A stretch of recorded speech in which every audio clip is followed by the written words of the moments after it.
और आज फिर से रॉबर्ट वाड्रा से फिर से पूछताछ ईडी करेगी। मनी लॉन्ड्रिंग मामले में वाड्रा से पूछताछ होगी। बता दें कल करीब 6 घंटे ईडी ने वाड्रा से पूछताछ की थी और आज फिर से कहा जा रहा है कि पूछताछ होगी। हालांकि कितनी लंबी ये पूछताछ रहेगी ये देखना बेहद ही महत्वपूर्ण होगा, पर ये खास जानकारी आपको दे दें कि आज फिर से ईडी पूछताछ करने वाली है। मनी लॉन्ड्रिंग मामले में वाड्रा से पूछताछ होगी। कल भी पूछताछ हुई, करीब 6 घंटे तक ये पूछताछ चलती रही। ईडी ने ये पूछताछ की थी।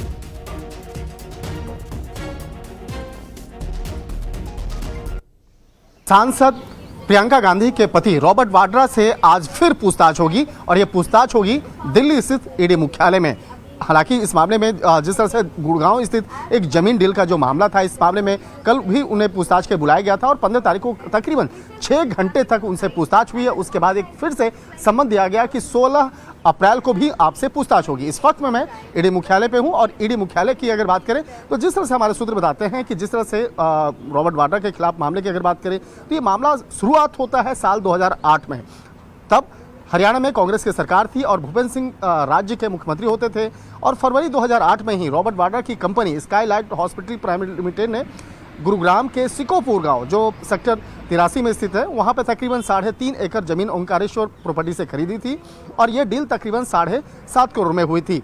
आरोप यह है कि जमीन का म्यूटेशन कुछ घंटे में करवाने में ही पूरा कर लिया गया था। उसके बाद मार्च 2008 में जिस तरह से बाकायदा उस प्रॉपर्टी के बारे में ये पता चला कि 7.5 में आपने खरीदा, लेकिन बाद में कुछ ही समय के दौरान में उसको काफ़ी ज़्यादा पैसे पे उसको बेच दिया गया और उसमें पता चला था कि जिस तरह से मनी लॉन्ड्रिंग का जो मामला था वो सामने आया। तो इन तमाम मामलों की गंभीरता को देखते हुए साल 2018 में केस को रजिस्टर्ड किया गया। इस मामले में कई आरोपियों से पूछताछ की गई थी और पूछताछ के दौरान में जिस तरह से कई नई जो जानकारी निकल के सामने आई थी उसी के आधार पर रॉबर्ट वाड्रा को पूछताछ का समन भेजा गया था। हालांकि ये दूसरा समन था, 8 अप्रैल को भी बुलाया गया था, लेकिन वो 8 अप्रैल को पूछताछ की प्रक्रिया में हिस्सा लेने नहीं आए, लेकिन 15 अप्रैल को वो पूछताछ की प्रक्रिया में हिस्सा लेने आ गए।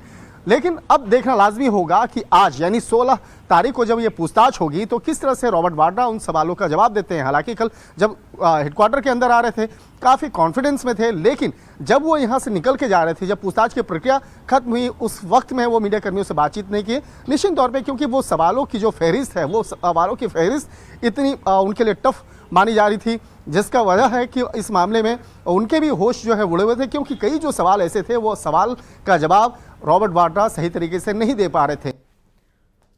उज्जैन में एक वकील और उनके 2 साथियों का अपहरण करने वाले आरोपियों से 4 आरोपियों का जुलूस निकाला गया है। मंगलवार को